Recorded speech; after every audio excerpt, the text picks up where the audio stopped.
TPMP. Jean-Michel Maire réagit après la plainte de Soraya Rifi. En octobre 2016, Jean-Michel Maire avait embrassé Soraya Rifi sur la poitrine sans son consentement, en direct sur C8. Après avoir hésité, la jeune femme a finalement décidé de porter plainte. Une décision que ne comprend pas le chroniqueur de Touche pas à mon poste.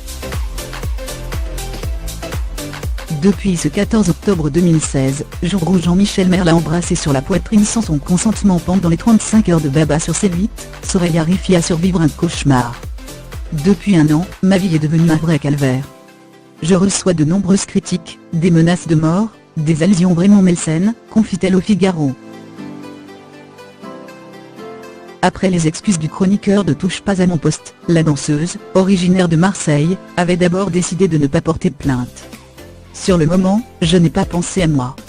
Par ailleurs, la production m'a également appelé me conseillant de ne rien faire. Ça devenait difficile, je n'osais même plus sortir. La jeune femme a changé d'avis en janvier 2018.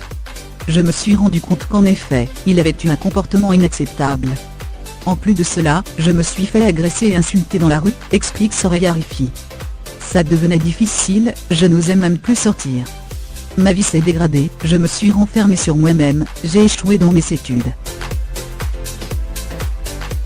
Je pensais que l'affaire était un peu finie, parce que j'avais présenté mes excuses. Je pourrais le refaire bien sûr, a réagi Jean-Michel Maire jeudi 29 mars dans l'émission de Cyril Hanouna. En fin de semaine dernière, le commissariat de Boulogne-Billancourt m'a appelé pour me dire que Soraya Rifi avait déposé plainte pour agression sexuelle. Pas de contact depuis un an et demi.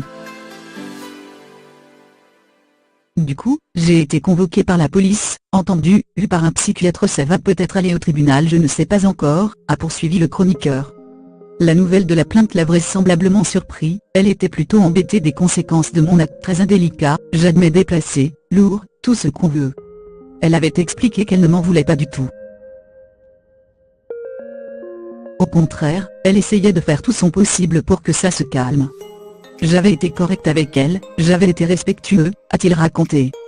Selon ses dires, le chroniqueur n'a pas eu de contact avec la jeune femme depuis 1 an et demi, jusqu'à l'annonce de la plainte.